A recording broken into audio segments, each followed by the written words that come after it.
नमस्कार दोस्तों, आप सभी लोगों का बहुत बहुत स्वागत है आप सभी के अपने परिवार स्टूडेंट राइट में। प्यारे दोस्तों, हम लोग टॉपिक नंबर 3 में चल रहे थे और इसमें हमने आपको बहुत सारे प्रश्नों का प्रैक्टिस भी करवा दिया। टॉपिक नंबर 3 का प्रश्न जितना भी हमने बताया सब 4 कंसेप्ट पे आधारित था। क्या क्या था? 4 बात जो हमने आपको याद रखने के लिए बोला था। पहला था कि कोई समूह में आए, औसत बढ़ जाए, यानी आने वाला ज्यादा लेकर आया, ज्यादा करने के लिए इन प्लस का लगाएंगे। दूसरा बात, कोई समूह में आए, औसत घट जाए, यानी आने वाला कम लेकर आया, कम करने के लिए माइनस का चिन्ह लगाएंगे।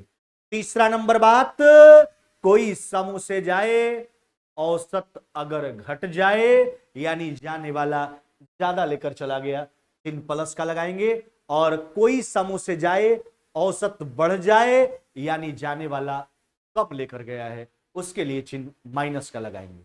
तो अभी तक हमने टॉपिक नंबर 3 में जितना भी प्रश्न का प्रैक्टिस करवाया मेरे भाई, आपने हर एक प्रश्न में देखा होगा या तो समूह में एक व्यक्ति आता था या तो समूह से एक व्यक्ति जाता था। अब संख्या बढ़ेगा, समूह में 2 व्यक्ति आएगा, 10 व्यक्ति आएगा, 20 व्यक्ति आएगा, 50 व्यक्ति आएगा, 10 व्यक्ति जाएगा, 20 व्यक्ति जाएगा, समूह से 50 व्यक्ति जाएगा। यानी अभी तक एक का आवागमन हुआ करता था, अब एक से ज्यादा संख्या में या तो आएगा या तो जाएगा। अब ऐसे प्रश्नों पर डिस्कस करते हैं। आइए प्रश्न संख्या 41। एक कक्षा के 20 छात्रों की औसत आयु 16 वर्ष है। एक क्लासरूम में जो है 20 छात्र है, सबका औसत 16 है। यदि 2 शिक्षकों को भी शामिल कर लिया जाए तो सबों का जो औसत होता है वह 18 वर्ष हो जाता है। सोचिए, पहले सबका औसत 16 था, दोनों शिक्षक के उम्र को शामिल करने के बाद औसत कितना हो गया? 18 हो गया। अब हमसे क्या कहता है मेरे भाई, दोनों शिक्षकों की कुल आयु बताइए। अच्छा एक बात बताओ, पहले केवल 20 को विद्यार्थी था, सबका औसत 16 था, 2 गो आया, औसत बढ़ के 18 हो गया। तो कोई समूह में आ रहा है, औसत बढ़ जा रहा है, यानी आने वाला ज्यादा लेकर आ रहा है, ज्यादा करने के लिए चिन्ह प्लस का लगाएंगे। अब पहले सोचिए, 20 को विद्यार्थी था, सबका औसत 16 था, 2 गो शिक्षक को शामिल करने का बात किया है।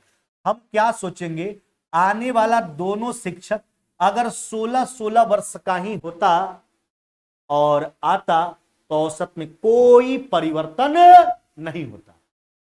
लेकिन जब दोनों शिक्षक इस समूह में शामिल होते हैं तो सबों का औसत जो 16 हुआ करता था अब बढ़कर के कितना हो जाता? 18।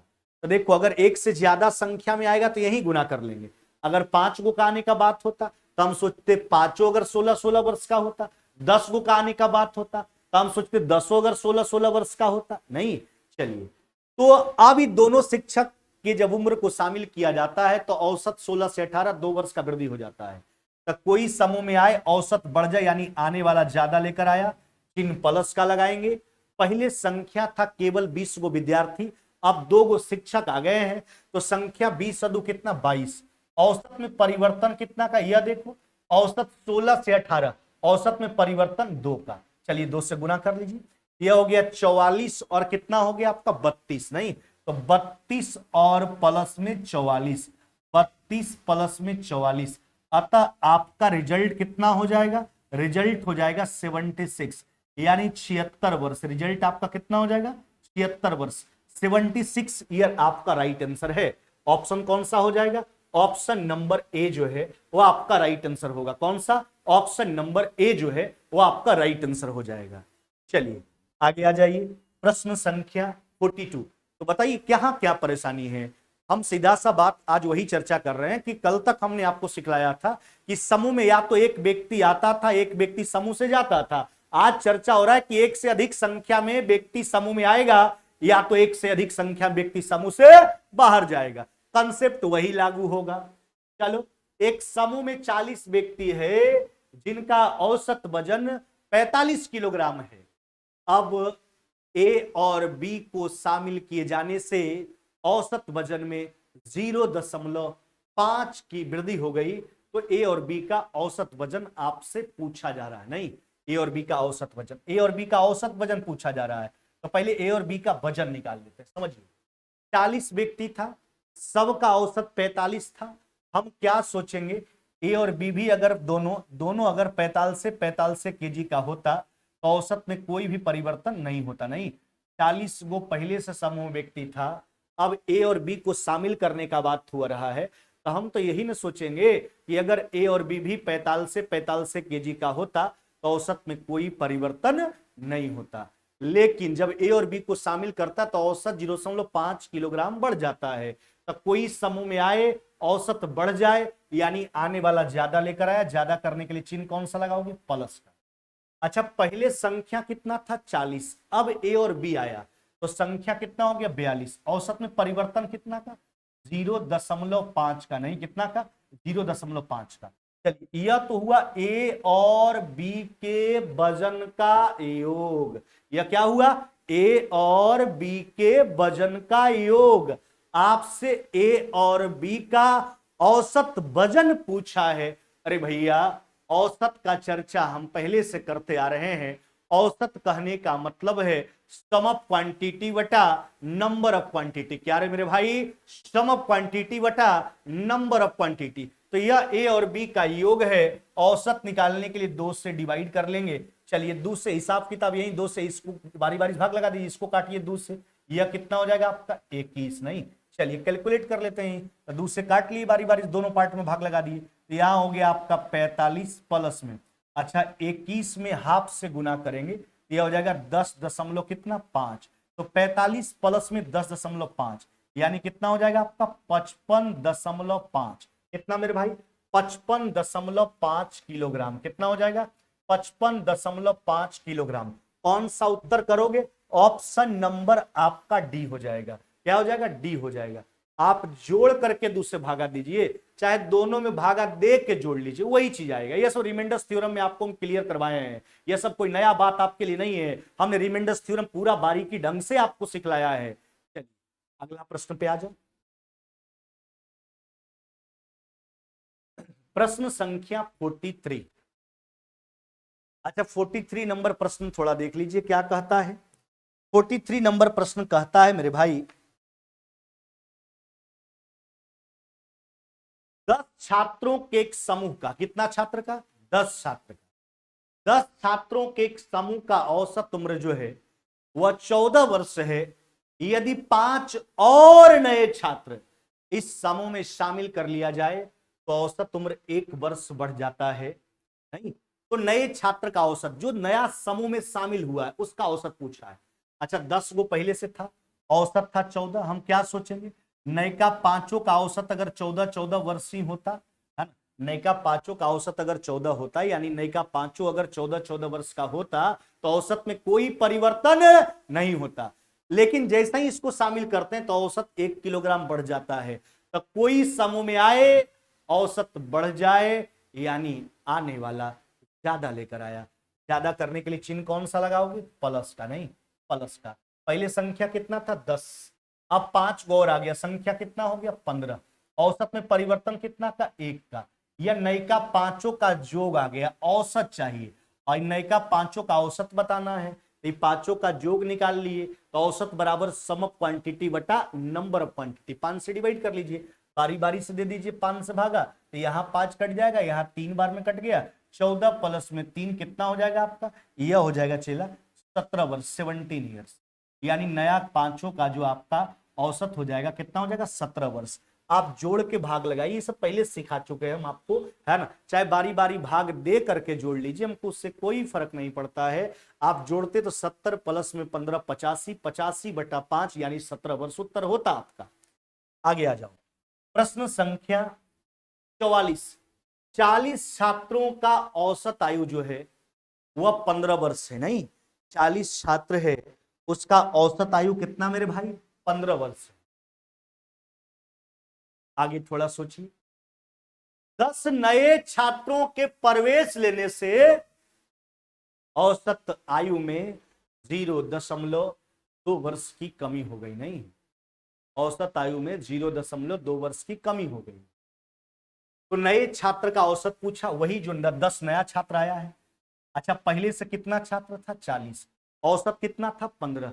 10 वो नया आने का बात किया। हम क्या सोचेंगे, आने वाला 10 अगर 15 वर्ष का होता तो औसत में कोई परिवर्तन नहीं होता। लेकिन जैसे ही 10 आता है, औसतवा जो है 0.2 वर्ष का औसत में कमी हो जाता है। सोचिए, कोई समूह में आए, औसत घट जाए, यानी आने वाला कम लेकर आया, आने वाला कम लेकर आया। कम करने के लिए चिन्ह कौन सा? माइनस। संख्या सोचिए, पहले 40 गो था, 10 गो नया आ गया, 40 और 10 कितना हो गया आपका? 50। नहीं, औसत में परिवर्तन कितना का? 0. कितना का? 2। नहीं, औसत में परिवर्तन कितना का? 0.2। चलिए, यह तो आया नए का 10 छात्र का जोग निकल के आया। आपको औसत बताना है मेरे भाई, तो औसत बराबर होता है सम क्वांटिटी बटा नंबर ऑफ क्वांटिटी। 10 से दोनों भाग लगाइए, 10 से कट जाएगा, 10 से 5 बार में कट गया तो 14। 5 में 0.2 से गुना करेंगे 1 होगा, तो 500। हाँ, तो 15 में से आपका जो है, देखो 5 में 0.2 से आप गुना करोगे, इसका मान 1 हुआ। 15 में से 1 चला जाएगा, कितना हो जाएगा? 15 माइनस में 1, यानी रिजल्ट आपका कितना हो जाएगा? 14 वर्ष। कितना हो जाएगा? 14 वर्ष मेरे भाई। नहीं, 14 वर्ष। आप कैलकुलेट करके 10 से भाग लगाओ, चाहे बारी बारी से 10 से भाग लगा के कैलकुलेट कर लीजिए। ये सब चीज सिखा चुके हैं आपको रिमाइंडर्स थ्योरम में, इसलिए हमको यहां ज्यादा भूखने की आवश्यकता नहीं है। उम्मीद करते हैं कि आप पढ़े होंगे बढ़िया से। आपको रिमाइंडर्स थ्योरम का कंसेप्ट हमने सिखाया था, पॉजिटिव रिमाइंडर, नेगेटिव रिमाइंडर, हर एक तरह का प्रश्न आपको क्लियर करवाया गया है, इसलिए ज्यादा हमको चर्चा करने की आवश्यकता नहीं है। आगे बढ़ते हैं, प्रश्न संख्या 45 आ जा मेरे भाई। 45 नंबर प्रश्न को देखिए। कहता एक स्कूल में 600 छात्र हैं। अच्छा, स्कूल में कितना छात्र है मेरे भाई? 600, जिनकी औसत आयु 18 वर्ष है। जिनका औसत आयु कितना है? 18। यदि स्कूल में 50 छात्र, यदि स्कूल से होना चाहिए 50 छात्र से, स्कूल से 50 छात्र चल जाएं, तो स्कूल के शेष छात्रों की औसत आयु 0.6 वर्ष कम हो जाता है। 50 छात्र का औसत आयु क्या था जो छोड़ के गया? अच्छा, एक बात मेरे भाई, स्कूल में टोटल 600 छात्र हैं, सबका औसत 18 वर्ष है। 50 छात्र स्कूल छोड़कर जाता है, वही जाने वालों का औसत बताना है। पहले उस जाने वाला 50 का जोग निकाल लेते हैं आयु का, फिर औसत निकालना है। औसत बराबर सम ऑफ क्वांटिटी बटा नंबर ऑफ क्वांटिटी। अब सोचो, 600 छात्र का औसत 18 है, हम सोचेंगे है ना, 50 अगर 18 वर्ष का होता और जाता तो औसत में कोई परिवर्तन नहीं होता। लेकिन जब ये सब जाता है ना चेला, तो औसतवा जो है वह घट जाता है। तो सोचो, कोई समूह से जाए और औसत अगर घट जाए, यानी जाने वाला तो ज्यादा लेकर चला गया, ज्यादा लेके गया तब ने बाद बाकी लोग का घट गया, तो जाने वाला के लिए तो प्लस का चिन्ह लगाओगे, ज्यादा लेके गया इससे। अच्छा, उसके बाद वर्तमान में संख्या पर सोचिए, पहले 600 विद्यार्थी था, 50 गो चला गया, अब संख्या वर्तमान में कितना बच गया मेरे भाई? 550। कितना बच गया? 550। औसत में परिवर्तन कितना का? औसत में परिवर्तन 0.6 का। यह देखिए, यह जो आया, यह आया उस 50 छात्र के आयु का जोग जो छोड़कर जाता है विद्यालय को, जो स्कूल को छोड़ करके जाता है। ये तो 50 का जोग निकल के आया, आपको वही छोड़कर जाने वाले 50 का औसत बताना है। औसत बराबर सम ऑफ क्वांटिटी बटा नंबर ऑफ क्वांटिटी। चलो 50 से डिवाइड कर ले, 50 से भाग लगाई बारी बारी से, यहां तो 50, यहां 50 से देंगे तो 11। कैलकुलेट कर लीजिए, देखो इधर हो गया आपका 18 और इसमें 6 से गुना करके 1 दशमलव लगा दीजिए, यानी 6.6। 18 6 कितना मेरे भाई? ये हो जाएगा 24.6 वर्ष। कितना चला? 24.6 वर्ष। 24.6 वर्ष मेरे भाई। ऑप्शन कौन सा करोगे? ऑप्शन नंबर आपका हो जाएगा डी। क्या हो जाएगा मेरे भाई?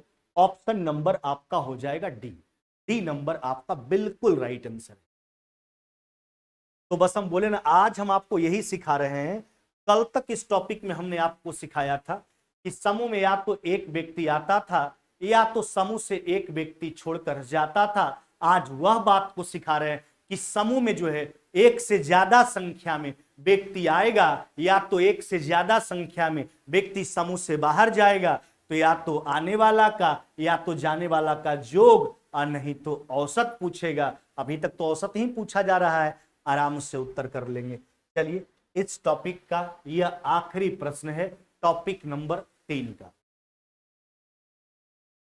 देखो मेरे भाई, कहता है वर्ग के 48 छात्रों का, वर्ग में टोटल कितना विद्यार्थी, 48, औसत 37 जो है वह 5 किलोग्राम है। 12 नए छात्रों के शामिल करने से औसत जो है वह 2.5 किलोग्राम बढ़ जाता है, शामिल इन नए छात्रों का औसत। तो कौन नया छात्र, वही जो 12 गो आता है नई का। अब सोचिए, 48 गो विद्यार्थी पहले से था जिसका औसत 37.5 था, 12 गो और आ रहा है। हम तो यही सोचेंगे आने वाला 12 अगर 37.5 किलोग्राम का होता तो औसत में कोई परिवर्तन नहीं होता, लेकिन जब आता है औसतवा बढ़ जाता है, तो कोई समूह में आए औसत बढ़ जाए, यानी आने वाला ज्यादा लेकर आया। चिन्ह कौन सा मेरे भाई, प्लस का। अब सोचो, संख्या पर सोचो, 48 स्टूडेंट्स पहले से था, 12 नया आ गया। अरे भैया 48 गो पहले से था, 12 गो और आ गया, 48 प्लस 12 नया कितना हो गया संख्या उसका वर्तमान में 60। औसत में परिवर्तन कितना का, 2.5 का। औसत में परिवर्तन कितना का, 2.5 का। यह जो है नयिका 12 का जोग आया, नहीं नया जो 12 विद्यार्थी आता है, लेकिन नयिका सबका औसत पूछा है। औसत बराबर होता है सम ऑफ क्वांटिटी बटा नंबर ऑफ क्वांटिटी। तो 12 का जोग है, 12 से डिवाइड कर लीजिए, निकल करके आ जाएगा 12 का औसत। बारी बारी से इसमें भाग लगाइएगा तो 12 काटिए, इसमें 12 से डिवाइड करोगे तो 5 से काट दो। चलो, यह हो जाएगा आपका 37.5। हाँ मेरे भाई, यह 37.5, और प्लस में यह हो जाएगा 2.5 में 5 से करोगे, यह हो जाएगा 12.5। 37.5 प्लस में 12.5, 37 12 कितना हुआ, 49, और एक कितना हो जाएगा आपका 50, यानी 50 किलोग्राम आपका राइट आंसर। कितना मेरे भाई, 50 किलोग्राम। ऑप्शन कौन सा करोगे, ऑप्शन नंबर सी जो है वह बिल्कुल आपका राइट आंसर है। कौन मेरे भाई, ऑप्शन नंबर सी। चलिए थोड़ा कमेंट देख लेते हैं, यहां तक अगर कहीं कोई तरह का परेशानी हो, हाँ हम लोग आगे बढ़ेंगे।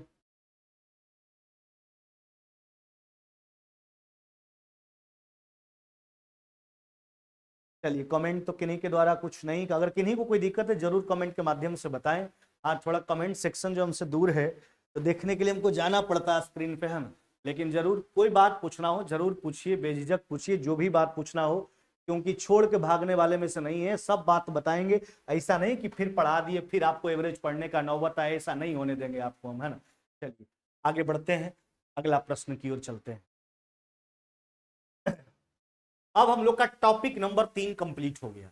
अब हम लोग चलेंगे टॉपिक नंबर 4 में। किस में चलेंगे मेरे भाई, टॉपिक नंबर 4 में चलेंगे। और पता है टॉपिक नंबर 4 में आपको क्या सिखाएंगे, टॉपिक नंबर 4 में चला हम सिखाएंगे आपको औसत चाल निकालने की। अब एक बात आया कि आए सर ये चाल का चर्चा अभी आप काहे करे लगे, यह जो है स्पीड टाइम और डिस्टेंस का नाम चैप्टर का चर्चा है चाल, तो फिर चाल का जिक्र अभी क्यों हो रहा है। बस चाल का जिक्र इसलिए कर रहे हैं, हम चाल का जिक्र नहीं कर रहे हैं, हम औसत चाल का जिक्र कर रहे हैं। तो बस औसत लगा है उसमें, इसलिए हम औसत चाल निकालने के लिए यहां सिखाएंगे। ऐसे आप एक बेसिक कंसेप्ट जानते हो, बचपन से जानते हो, दूरी बराबर चाल गुना समय, जानते हैं कि नहीं जानते, यह कोई बड़ी बात नहीं। और हम आपको सब बात सिखलाएंगे कि आखिरकार दूरी बराबर चाल गुना समय होता क्यों है, लेकिन चैप्टर का इंतजार करना होगा टाइम एंड डिस्टेंस में। अभी बस इसमें चाल का चर्चा इसलिए कर रहे हैं कि आपके एग्जाम में जो है औसत चाल पूछा जाता है, तो इसलिए औसत लगा है, इसलिए औसत चैप्टर में इसको हम थोड़ा सा विवरण कर देते हैं, औसत चाल संबंधित प्रश्न आपको हम क्लियर करवा देते हैं। तो यह रिलेशन तो आप बचपन से जान रहे हो कि औसत चाल बराबर चला, औसत चाल पहले सॉरी, चाल बराबर आप जैसे दूरी बराबर चाल गुना समय, चाल बराबर दूरी बराबर आप क्या जानते हो बचपन से, इसी रिलेशन से सब चीज निकलता है। जैसे आप जानते हो दूरी बराबर चाल गुना समय, क्या जानते हो, दूरी बराबर चाल गुना समय मेरे भाई। अच्छा एक बात बताओ, तो चाल बराबर क्या बोलोगे?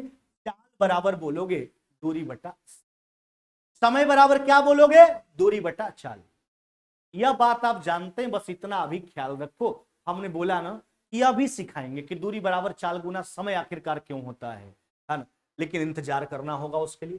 चलिए अभी बात औसत चाल का है, तो देखो औसत चाल बराबर होता है, सीधा सा बात समझिए, चाल बराबर दूरी बटा समय। अगर आपको औसत चाल निकालना है, एवरेज स्पीड निकालना है, तो एक सिंपल सा कंसेप्ट है, औसत चाल बराबर वही कुल दूरी बटा कुल समय। औसत चाल का मेनली कंसेप्ट यही होता है, औसत चाल बराबर कुल दूरी बटा कुल समय, जो आपको दिख रहा होगा, औसत चाल बराबर कुल दूरी बटा कुल समय, या परफेक्ट इसका चीज है। अब एक बात समझिए, अब औसत चाल संबंधित प्रश्न को बनाने के लिए तीन कंसेप्ट आपको ध्यान में रखना है। आराम से सुनिए, तीन कंसेप्ट आपको ध्यान में रखना है। दो स्थिति पहले बनता है आपके एग्जाम में, दो प्रकार का प्रश्न। एक तो बनता है कि डिस्टेंस कांस्टेंट होता है, स्पीड अलग अलग होता है, तो उन परिस्थितियों में आपसे औसत चाल पूछा जाता है। दूसरा कंडीशन यह बनता है कि टाइम कांस्टेंट होता है, स्पीड अलग अलग होता है, उस परिस्थिति में आपसे औसत चाल पूछा जाता है। और यह जो है ना, इसका एंटीबायोटिक दवा है औसत। यह जो दिख रहा है ना आपको, औसत चाल बराबर कुल दूरी बटा कुल समय, यह इसका एंटीबायोटिक। अगर कुछ लागू नहीं हो तो लास्ट में लागू होगा औसत चाल बराबर कुल दूरी बटा कुल समय। तो पहला बात पे हम चर्चा करते हैं, आपके स्क्रीन पर वही बात लिखा हुआ है। जब कोई गाड़ी दो समान दूरियां अलग अलग चाल से x किलोमीटर प्रति घंटा एवं y किलोमीटर, हाँ हाँ हाँ चला, x किलोमीटर प्रति घंटा एवं y किलोमीटर प्रति घंटा की चाल से तय करे, तो पूरी यात्रा में उसकी औसत चाल बराबर 2x बाई बटा x plus by, 2x by बटा x प्लस बाई। यह पहला कंसेप्ट हुआ आपका। देखो क्या बोले, जब कोई गाड़ी दो समान दूरियां, दूरी समान हो अलग अलग चाल से, एक बार वही दूरी को x के स्पीड से, जबकि एक बार वही दूरी को y के स्पीड से तय किया जाए, तो उस स्थिति में औसत चाल क्या होता है? 2x बाई बटा x प्लस बाई। अरे भैया इससे बनेगा जरूर, लेकिन हमको आराम चाहिए, सहूलियत चाहिए, एग्जाम में यह सहूलियत प्रदान, कंसेप्ट यही है, लेकिन वह सहूलियत प्रदान। चलिए दूसरा पॉइंट आते हैं। जब कोई गाड़ी समान समय के लिए, यहां पे टाइम कांस्टेंट है, जब कोई गाड़ी समान समय के लिए x किलोमीटर प्रति घंटा एवं y किलोमीटर प्रति घंटा की चाल से चले, तो संपूर्ण यात्रा में उसकी औसत चाल बराबर x plus y by 2 kilometre प्रति घंटा, x plus y by 2 kilometre प्रति घंटा। ये तीनों कंसेप्ट को आप ध्यान में रखोगे। पहला क्या हुआ, डिस्टेंस कांस्टेंट है, अलग अलग स्पीड, x और y के स्पीड से अगर दूरी तय किया जाए तो औसत चाल 2x वाई बटा x प्लस वाई। दूसरा पॉइंट, जब कोई गाड़ी समान समय के लिए यानी टाइम कांस्टेंट हो, स्पीड अलग अलग हो, औसत चाल x plus y by 2 kilometre प्रति घंटा। और जब कुछ नहीं लागू हो तो लास्ट में अंतिम विकल्प है, ये है औसत चाल बराबर कुल दूरी बटा कुल समय। औसत चाल बराबर कुल दूरी बटा, चला आज रोक देते हैं मामला को, क्योंकि इसको छेड़ने से कोई फायदा नहीं, टॉपिक लंबा चलेगा। सोचते हैं कि शुरू करें तो इसका सारा प्रश्न एक ही दिन कंप्लीट हो जाए। इसमें जो भी प्रश्न आज तक एग्जाम में जिस प्रकार का प्रश्न आया है, अभी शुरुआत भी करेंगे तो एक दो प्रश्न आपको बता पाएंगे। तो कंसेप्ट बता दी, इतना दूर का आप रिवीजन करो, कल इसका सारा प्रश्न कल एक दिन में पूरा समाप्त हो जाएगा। औसत चाल से संबंधित समझिए पूरा क्लास हो जाएगा, है ना। तो बीच में अटकाने से कोई फायदा नहीं, आप इतना ही दूर का रिवीजन करो जितना बताए आपको टॉपिक नंबर 3 तक, है ना। तुरंत आपको हम पीडीएफ जो है, पीडीएफ नहीं दी एवरेज का, पीडीएफ अभी तुरंत, अभी हम यहां से उतरेंगे मंच पर से और पीडीएफ आपको हम प्रोवाइड करते हैं, पीडीएफ एवरेज का चला जाएगा। आप लोग रिवीजन कीजिए, जितना भी कंसेप्ट बताया जाता है सारा प्रश्न का बार बार रिवीजन करते रहो, ताकि दोबारा नौबत नहीं है कि फिर से आपको मैथ पढ़ना पड़े। नहीं तो बुजुर्गी आपका होगा मेरे भाई, मेरा बुजुर्गी नहीं है। हम पूरा जी जान से मेहनत कर रहे हैं, आप भी मेहनत कीजिए जी जान से। चलिए फिर मुलाकात होगी कल। जय हिंद, जय भारत।